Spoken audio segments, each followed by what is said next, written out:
Hello everyone, मैं हूं कशिश विश्वकर्मा और आप लोग मेरे साथ जुड़ चुके हो इस अमेजिंग वाले सेशन में। और अभी हम लोग स्टार्ट करने वाले हैं properties of electric charge. Last video में हमने देखा था कि व्हाट इज इलेक्ट्रिक चार्ज, थोड़ा सा बेसिक इंट्रोडक्शन लिया था, ठीक है, उस चीज़ का। और बेसिकली बच्चे क्या करते हैं, प्रॉपर्टीज वगैरह ऐसी चीज़ों को इग्नोर कर देते हैं, मतलब इसको पढ़ते नहीं है। पर ऐसा नहीं करना है, इसको पढ़ना है। पता है क्यों? क्योंकि जो बोर्ड्स होता है ना, वो एक एक लाइन से क्वेश्चन पूछ लेता है। वो तुम्हें ऐसे भी बोल सकता है कि मतलब, क्योंकि देखो बोर्ड का जो पेपर बनता है ना, वो इजी टू हार्ड बनता है, तो उसमें जो इजी क्वेश्चन रहते हैं ना, उनमें से आ सकते हैं define what is electric charge. तो अगर आपने वो वीडियो नहीं देखा तो एक बार उसको जरूर देख लेना, उसके बाद आप इसको देखोगे। मतलब मैं सिर्फ बता रही हूँ कि आपको जो है ना, एक एक नंबर भी बहुत मैटर करता है, ठीक है, बोर्ड्स में स्पेशली, तो उसे कर लेना। और देखो प्रॉपर्टीज से भी डायरेक्ट उठ के क्वेश्चन आता है, ठीक है, Q इक्वल्स टू एनी, जो मैं पढ़ाने वाली हूँ, वो फॉर्मूला बेस्ड भी आता है और प्रॉपर्टी बेस्ड भी आ जाता है, जैसे कि right the properties of electric charge. एक दो जैसे आपसे 2-3 नंबर पे पूछ सकते हो। आई थिंक 2 में तो पूछ ही सकते हैं, 3 में 3 लायक तो नहीं है ये, पर 2 में पूछ सकते हैं। और है ना फिलअप्स, जैसे MCQ टाइप रहते हैं ना, वहाँ पे इसको इसी को चीज़ को घुमा के दे देगा वो। क्वेश्चन पूछने में बोल रहे, क्वेश्चन पूछने का तरीका अलग होता है, लेकिन कॉन्सेप्ट तो सेम रहता है, तो हम तो कॉन्सेप्ट ही पढ़ेंगे, ठीक है। तो अपन तो शुरू कर लेते हैं अपना प्रॉपर्टीज ऑफ इलेक्ट्रिक चार्ज। सबसे पहली प्रॉपर्टी होती है कि जो इलेक्ट्रिक चार्ज होता है ना, इलेक्ट्रिक चार्ज आर ट्रांसफरेबल। कैसा होता है? ट्रांसफरेबल होता है।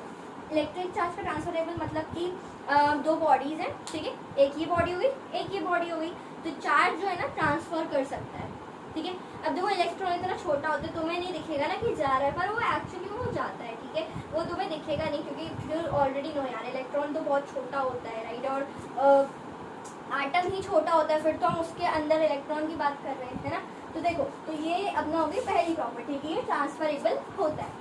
दूसरी प्रॉपर्टी ये है कि इलेक्ट्रिक चार्ज जो है, electric charge does not exist if mass is not there। Simple सी बात है यार, अगर कोई मास ही नहीं होगा, कोई ऑब्जेक्ट ही नहीं होगा, तो उसका चार्ज कैसे होगा? मतलब ये चीज़ एक प्रॉपर्टी बना के बोल दी हुई है, लेकिन ऐसे ही है। मतलब देखो ना, जैसे मान लो मेरे पास बॉडी है, ठीक है, ये मेरे पास कोई ऑब्जेक्ट है, कोई बॉडी है सपोज, और अगर मेरे पास ये बॉडी है, ठीक है, तो इसमें कुछ ना कुछ तो चार्ज होगा यार, प्लस होगा, माइनस होगा, नहीं होगा तो न्यूट्रल रह जाएगा। ये चार्ज इक्वल्स टू 0 होगा, न्यूट्रल रह जाएगा, ठीक है। लेकिन वो ये बोल रहा है जब बॉडी एग्जिस्ट, तो मतलब अभी न्यूट्रल की बात नहीं करते अपन, ठीक है। हाँ देखो एक्चुअली क्या होता है ना, बॉडी में चार्जेस होते हैं, प्लस और माइनस चार्जेस तो रहते हैं, लेकिन क्या रहता है, क्योंकि ऑपोजिट साइंस रहते हैं ना, तो वो कट जाते हैं आपस में, है ना, कट जाते हैं और नेट चार्ज 0 होता है। तो मैं बोल रही हूँ अगर ये बॉडी न्यूट्रल है इसका मतलब ये नहीं कि इसमें चार्ज एकदम ही 0 है, इसमें कुछ है ही नहीं। अरे इसमें चार्ज है, लेकिन वो ऑपोजिट डायरेक्शन की वजह से कट जाते हैं, कट पिट जाते हैं, तो हम उसको नेट में 0 मानते हैं, 0 बोल देते हैं, ठीक है। अगर मेरे पास मान लो ये बॉडी अभी है, अब मेरे पास ये बॉडी है ही नहीं, मास दिख रहा है, जब मास ही नहीं तो तुम इसका चार्ज क्या लिखोगे, है ना। बस ये एक प्रॉपर्टी सी बोल दी गई है और इसमें ऐसा कुछ भी नहीं है, ठीक है। अब हमारे पास नेक्स्ट प्रॉपर्टी आती है जहाँ पे Q इक्वल्स टू एनी, ये हमारा फॉर्मूला है। मतलब ये आपका हो गया इलेक्ट्रिक चार्ज, ठीक है, इलेक्ट्रिक चार्ज। अब इलेक्ट्रिक चार्ज को मैं हमेशा Q से नोट करूँगी, ओके। तो ये अपना होता है इंटीग्रल मल्टीपल, ठीक है, इंटीजर, आप बोल दो इंटीजर, ठीक है, integer multiple of charge of electron, charge of electron, इसको बोलते हैं अपन इलेक्ट्रिक चार्ज, ठीक है। और इलेक्ट्रिक चार्ज जो होता है, ठीक है, वो कितना होता है अपना, यहाँ मैं लिख रही हूँ E इक्वल्स टू में 1.6 × 10⁻⁻⁹। ये आपको याद होना चाहिए। वैसे आपकी अगर बोर्ड्स की मैं बात करूँ तो उसमें आंसर बुकलेट में दिया रहता है, लेकिन फिर भी आप याद रखो उसको, क्योंकि JEE नीट में तो मुझे नहीं लगता कि दिया होगा। इलेक्ट्रॉन की बात करोगे तो नेगेटिव लगाना पड़ेगा, प्रोटॉन की बात करोगे तो पॉजिटिव लगाना पड़ेगा, ठीक है, ऐसे याद रख लेना, ठीक है। इतना तुम्हारा हो गई प्रॉपर्टीज, और हमारी प्रॉपर्टीज और भी हैं, इसको नोट करो पहले, जल्दी से नोट करेंगे। हो गया, स्टार्ट करूँ? ओके चलो, तो अब इसी पे बेस में जैसे एक मतलब मैं सोच रही हूँ कि इन दोनों के बीच में थोड़ा सा एक रिलेशन सा निकाल लें कि कब चार्ज पॉजिटिव होगा और कब चार्ज नेगेटिव होगा, ठीक है। तो वो चीज़ मैं निकालना चाहती हूँ, कहाँ लिखे, इसी पे लिख देते हैं, चलो नीचे लिख देते हैं। Let n1 be the number of electrons, ठीक है, n1 be the number of electrons and n2 be the number of protons. मैं ऐसे ले लेती हूँ, ठीक है। अपन देख रहे हैं कि कब पता चलेगा कि चार्ज पॉजिटिव है, कब पता चलेगा कि नेगेटिव है। तो चार्ज मैं अगर नेगेटिव वाले की बात करूँ तो वो हो जाएगा n। तो अपन ने n1 लिया है किसके लिए, इलेक्ट्रॉन के लिए, तो n1 टाइम्स e, ठीक है। इलेक्ट्रॉन है तो e कैसा लेते हैं अपन, नेगेटिव वाला, तो ये नेगेटिव लगा दिया, ये पहला हो गया, ठीक है। फर्स्ट इक्वेशन इसको नाम दो। दूसरी, अब सिमिलैरिटी में बताऊँ तो यहाँ पे प्लस में अब प्रोटॉन की बात कर रही हूँ, ठीक है। तो वहाँ पे मैंने n2 माना है, चार्ज तो पॉजिटिव रहता है e का, तो ये मेरी सेकेंड इक्वेशन हो गई। अब यहाँ पे इसको कंपेयर कर लो, यहाँ पे इसको कंपेयर कर लोगे फ्रॉम 1 and 2 अगर हम देखें, ठीक है, तो 1 and 2 देखो तो ये अपना हो जाएगा Q इक्वल्स टू में नेट अगर हम देखें तो वो क्या होगा, Q1 मतलब Q इलेक्ट्रॉन वाला चार्ज प्रोटॉन वाला प्लस हो जाएगा, तो ये तुम्हारे पास आएगा, पहले मैं इलेक्ट्रॉन वाला कर रही हूँ n1 e, ठीक है, प्लस में n2 टाइम्स e हो गया, ठीक है। अब यहाँ से Q तुम्हारा आ जाएगा, e कॉमन निकालने बाहर, तो मैं लिख रही हूँ n2 minus n1 times e। अब इसकी बात कर लेते हैं, ठीक है। अगर यहाँ पे देखो, अगर Q में Q कैसा आएगा, if n2 is greater than n1, ठीक। तो अगर n2 बड़ा है तो दिस माइनस दिस, बड़ा माइनस छोटा विल गिव यू बड़ा, राइट। तो ये पॉजिटिव रहेगा, चार्ज तुम्हारा पॉजिटिव रहेगा, ठीक। अगर n2 बड़ा है तो बड़ा माइनस छोटा पॉजिटिव वैल्यू देता है, ठीक है। फॉर एग्जाम्पल 5 माइनस 2 तुम्हें पॉजिटिव वैल्यू दे रहा है 3, ठीक है। अगर यहाँ मैं बोल रही हूँ n1 is less than n2, तो चार्ज मेरा कैसा आ जाएगा, नेगेटिव आ जाएगा, क्योंकि अब ये वैल्यू बड़ी है। एक सेकेंड, मैंने उल्टा लिख दिया, हाँ अब सही है। अगर ये वैल्यू बड़ी है तो 2 माइनस 5 माइनस 3, ठीक है। तो माइनस आया तो मतलब तुमने क्या किया, ये वाली वैल्यू बड़ी रखी, n1 बड़ा रखा, n2 छोटा रखा, चार्ज किसका क्या नेगेटिव आ गया। और अगर मैं यहाँ पे n1 is equals to n2 कर दूँ, number of proton equals to number of electron, वही बोला था ना, चार्ज कैसा हो जाएगा तुम्हारे पास 0, क्योंकि n माइनस n0, क्योंकि दोनों बराबर हैं, ठीक है। ये चीज़ तो समझ आ गई ना, चलो अच्छी बात है। फिर एक और अपनी प्रॉपर्टी यहाँ पे एक लिख देती हूँ, फिर मैं नोट कर लेना अपनी कौन सी प्रॉपर्टी नंबर है, ये अपनी 4 लग रही मुझे, 4 ये शायद है ना। देखो अब इलेक्ट्रिक चार्ज जो होता है इज ऑलवेज कंजर्व।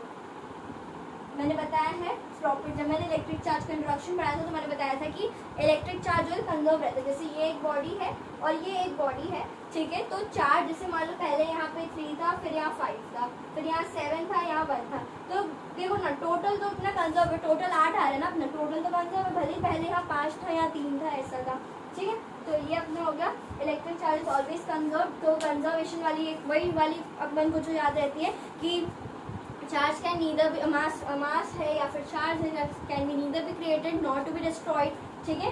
बस ये अपना फॉर्म चेंज कर लेता है, जैसे एनर्जी का बोला था ना अपन ने, वही अपना चार्ज के लिए भी हो जाएगा, कंजर्वेशन ऑफ, ये अपना है इलेक्ट्रिक चार्ज, ठीक है। अब एक काम करो, उसको जल्दी जल्दी से नोट करेंगे, जल्दी नोट करो, मैं रब करती हूँ। चल, तो इलेक्ट्रिक चार्ज इज कंजर्व्ड, ये मैंने बता दिया, लेकिन मैं इसके बारे में थोड़ा सा एक बार डिटेल में लिख देती हूँ, एक बार है ना, एक बार थोड़ा सा इसी के आगे का देखो। टोटल, इसको नोट कर दो, थोड़ा सा तुम्हें याद रहेगा। टोटल इलेक्ट्रिक चार्ज, ठीक है, total electric charge is always conserved, that is charge can neither be created nor be destroyed.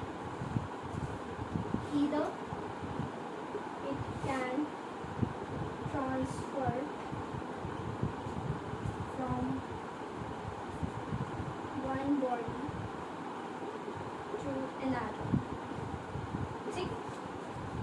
गया अपना इसी के बारे में, ठीक है। मतलब अगर एक नंबर में पूछ लिया जाए तो थोड़ा सा लिखने के लिए मैंने बता दिया, कुछ नहीं है तो तुम्हें नॉर्मली याद हो जाएगा, ठीक है। जैसे तुमने मास और एनर्जी के लिए याद किया, वही चीज़ सेम है, बस वहाँ पे मास एनर्जी हुआ करता था, यहाँ पे चार्ज कंजर्व्ड है, वहाँ पे एनर्जी ट्रांसफर होती थी, तो यहाँ पे चार्ज ट्रांसफर हो रहा है एक बॉडी से दूसरी बॉडी में, ठीक है।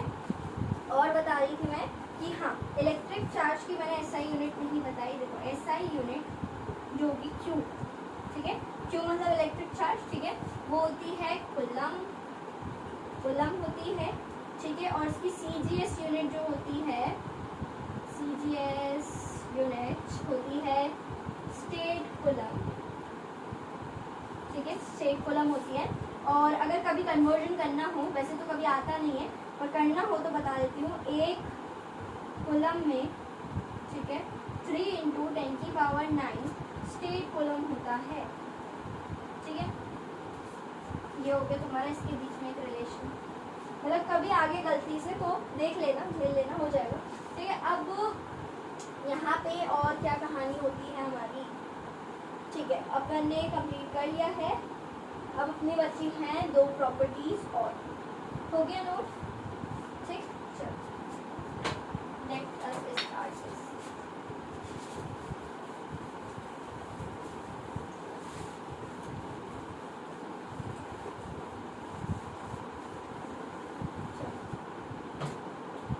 तो अब हम बात करते हैं प्रॉपर्टी नंबर 5 जो है इलेक्ट्रिक चार्ज, ठीक है, produces both electric field and magnetic field। अब मैम ये इलेक्ट्रिक फील्ड मैग्नेटिक फील्ड क्या होता है, हमें कुछ नहीं समझ आ रहा, थोड़ा तो बता दो। बिल्कुल बताएंगे। देखो इलेक्ट्रिक फील्ड मतलब जैसे मान लो कि मैं थोड़ा सा बता रही हूँ, वैसे तो उसको डिटेल में मुझे पढ़ाना है, पर देख लो। देखो जैसे मान लो एक चार्ज है मेरे पास, ये क्यू मेरे पास एक चार्ज है, ठीक है, और इसकी क्या है, इसका ऑरा है। ऑरा मतलब क्या, इसका असर है, इसका इलाका है, तो ये इसका असर है, ठीक है, समझ आ रही है ना। ये देखो ये इसकी फील्ड है, तो हम बोलते हैं इसकी क्या है, ये इलेक्ट्रिक फील्ड है, क्योंकि ये इसका असर है, इसका ऑरा है। मतलब अब यहाँ पे कोई भी आएगा ना, जैसे मान लो कोई बॉडी यहाँ पे आ रही है, तो इसका असर पड़ेगा इसके ऊपर, ठीक है। जैसे हम बोलते हैं मोदी जी हैं या सुपर स्टार्स हैं और फिल्म स्टार्स हैं, तो वो उनके साथ क्या लेके जाते हैं, बाउंसर्स को रखते हैं, तो उनका एक ऑरा होता है, ठीक है, एक उनका एक स्पेस होता है, राइट। वैसे ही इसका भी एक स्पेस है, इसके पास एक एनर्जी रेडिएट करता है, एनर्जी तो नहीं बोल सकते, लेकिन हाँ इलेक्ट्रिक फील्ड जो है ना, इलेक्ट्रिक फील्ड देखो ऐसे असर है इसका, मतलब ये इसका इन्फ्लुएंस है, ये इसका इलाका है। वैसे देखो यहाँ इलेक्ट्रिक फील्ड में चार्ज का इलाका होता है, और मैग्नेटिक फील्ड में यहाँ एक मैग्नेट रख दो यार बीच में, बार मैग्नेट रखो, पढ़ा है ना 10th में नॉर्थ साउथ। अब ये इसका जो हो गया, इसका ऑरा हो गया, ये इसका असर हो गया, इसका असर है यहाँ पे। सपोज हम बोल रहे हैं असर, ये इसका असर इस इलाके में है, इसका असर इस इलाके में है, ठीक है। जो भी आएगा उसका शिकार हो जाएगा, ठीक है। अट्रैक्शन होगा, रिपल्शन होगा, ठीक है, जो भी होगा वो तो होता रहेगा, ठीक है, वो छोड़ो। अब यहाँ पे आओ, तो मैं बता रही थी कि इलेक्ट्रिक चार्ज जो है electric field and magnetic field दोनों प्रोड्यूस करता है। कब करेगा बताते। देखो पहला, अगर मान लो मेरा चार्ज जो है, ठीक है, वो रेस्ट पे है, मैं अब जानना चाहूँ तो क्या करेगा, ये कौन सी फील्ड प्रोड्यूस करेगा, तो ये प्रोड्यूस करेगा उस समय, ये प्रोड्यूस कर देगा इलेक्ट्रिक फील्ड, ठीक है। अगर मेरा चार्ज रेस्ट में है तो वो इलेक्ट्रिक फील्ड प्रोड्यूस करेगा, समझ गए। दूसरी, अगर मान लो मेरा चार्ज मोशन में है, ठीक है, अब मेरा चार्ज भाग रहा है, राइट, अच्छी बात है। और अगर मेरा मोशन में हुआ, क्योंकि बच्चों के देखो अभी हमें पढ़ना तो इतना ही था, लेकिन बच्चों के दिमाग में ख्याल आ जाता है कि अच्छा अगर एक्सेलरेशन मोशन में होगा तो क्या होगा, एक्सेलरेशन लग गया तो क्या होगा, वो सब डाउट्स क्लियर करने के लिए हम इस 2 पॉइंट और पढ़ लेते हैं। चार्ज मोशन में है, ठीक है, और इसमें एक्सेलरेशन नहीं है, विदाउट एक्सेलरेशन है, तो क्या होगा, produces both electric and magnetic, दोनों ही प्रोड्यूस करेगा, इलेक्ट्रिक भी और मैग्नेटिक भी। जब ऐसा कहानी होगी, जब एक्सेलरेशन, चार्ज मोशन में होगा लेकिन एक्सेलरेशन नहीं होगा, तो प्रोड्यूस करेगा इलेक्ट्रिक और मैग्नेटिक फील्ड। आगे दूसरी देखो, दूसरी, अगर चार्ज मेरे पास अभी भी मोशन में तो है, अच्छी बात है, तो इस बार क्या होगा, पहले विदाउट एक्सेलरेशन था, इस बार तो एक्सेलरेशन भी है मेरे पास, तो एक्सेलरेशन हो गया, ठीक है, एक्सेलरेशन है विद एक्सेलरेशन, टुडे इज, आज ये विद एक्सेलरेशन के साथ है, तो ये प्रोड्यूस करेगा, प्रोड्यूसेस बोथ, शॉर्ट में लिख दूँ, electric field and magnetic field दोनों को प्रोड्यूस करेगा, plus in addition to this ये it will radiate energy that is तुम्हारा इन द फॉर्म ऑफ, ऐसा हम बोल सकते हैं, in the form of electro magnetic wave. अब बच्चों इलेक्ट्रोमैग्नेटिक वेव क्या होता है, आपके दिमाग में ख्याल आ रहा होगा। देखो इलेक्ट्रोमैग्नेटिक वेव हमारे फिजिक्स के पार्ट 1 का आखिरी चैप्टर होने वाला है और बहुत इंटरेस्टिंग चैप्टर भी है, लेकिन थोड़ा सा तुम्हारी क्यूरियोसिटी के लिए हल्का सा बता देती हूँ मैं। रेड वाला कहाँ गया, चलो याद है। देखो अभी ये चीज़ तो समझ आई गई होगी, ये लास्ट वाली चीज़ समझा देती हूँ बस, ठीक है। चार्ज मोशन में है लेकिन एक्सेलरेशन साथ में है, इलेक्ट्रिक और मैग्नेटिक फील्ड तो करेगा लेकिन साथ ही साथ ईएम वेव भी करेगा। ईएम वेव क्या होती है, this is your Y axis, this is your X axis, this is your Z axis, right. तो क्या होता है, जैसे मान लो अगर एक्स एक्सिस में इलेक्ट्रिक फील्ड है, ठीक है, और वाई एक्सिस में, ठीक है, मैग्नेटिक फील्ड है, suppose this is your Y axis में, ठीक, वाई एक्सिस में तुम्हारी होगी मैग्नेटिक फील्ड। तो अब देखो ना ये क्या होगा, जो इसका डायरेक्शन होगा वो वेव को प्रोपोगेट करेगा। मतलब ये कुछ ना ऐसे मैंने बनाया नहीं, सही से नहीं बनाया मैंने डायग्राम को, पर ये डायग्राम समवॉट कुछ इस प्रकार का होता है, इस प्रकार का ऐसे होता है इसका डायग्राम, इसका एक्चुअली कुछ इस प्रकार का होता है। ऐसी वेव रहती है, जैसे मान लो ये तुम्हारी मैग्नेटिक फील्ड हो गई, ये तुम्हारी, और दूसरी बात हमारी इलेक्ट्रिक फील्ड हो गई, ठीक है, दोनों साथ में है। वेव की ये एनर्जी रेडिएट करता है, इसको ईएम वेव बोलते हैं, ठीक है। इतना समझ आया, कॉपी करो जल्दी से, टीपो जल्दी टीपो, हो गया। चलो हटा रही हूँ, हाँ चलो देखो नेक्स्ट बस लास्ट प्रॉपर्टी, इसके बाद तुम ब्रेक ले लेना, आराम से घूमने फिरने चले जाना। बस लास्ट बता रही हूँ, देखो जल्दी से। देखो इलेक्ट्रिक चार्ज जो होता है वो लिख दो, are additive in nature. Electric charge additive होता है नेचर में, इसका क्या मतलब है, मतलब बस कुछ नहीं, क्यू नेट है मेरे पास, सबका सम कर दूँ मैं, प्लस माइनस, मुझे नहीं पता ना, क्योंकि तो वो एडिटिव है, मतलब चाहे वो प्लस हो चाहे वो माइनस हो, सिंपल सम करना, दिमाग में भर लिया, फिट करो दिमाग में, सिंपल सम करना है, बस कुछ नहीं है। तो सिंपल सम कर देंगे, चार्ज Q1 है, Q2 है, Q3 है, Q4 है, Q5 है, up to so on, up to Qn, plus minus simple sum होता जाएगा, बस और कुछ नहीं है, ठीक है, समझ आया। अब एक और चीज़, एक डायमेंशन एनालिसिस तुमने पढ़ा है क्या 11th में? नहीं पढ़ा कोई बात नहीं, बस एक छोटी सी चीज़ मैं सोच रही हूँ बता देती हूँ। देखो जैसे तुम्हें पता है करंट क्या होता है, चार्ज पर यूनिट टाइम, ठीक है। मुझे अगर इस करंट का डायमेंशन फॉर्मूला लिखा है, मैंने ऐसा यूनिट बता दी, सीरीज बता दी, तुम्हें कन्वर्जन बता दिया, एक डायमेंशन बताना भूल गई थी। देखो डायमेंशन के लिए मुझे अगर चार्ज का इसका डायमेंशन निकालना है, चार्ज मैंने इसको बड़ा वाला ले लेती हूँ, ठीक है। ये अब Q क्या हो जाएगा, Q इक्वल्स टू IT हो जाएगा, राइट। और करंट का यूनिट होता है एम्पियर, चार्ज होता है टाइम, जो हो गया इसका डायमेंशनल फॉर्मूला। बस खत्म हो गया, बस हो गया। चलो नोट करेंगे जल्दी से, फिर आप ब्रेक लो, घूमो फिरो, जो भी करो, ठीक है। तो बच्चों इस वीडियो के लिए इतना ही, thank you so much for watching. अगर ये वीडियो में कुछ भी समझ आया हो तो इस वीडियो को लाइक शेयर सब्सक्राइब भी कर देना। चलो ठीक है, बाय बाय।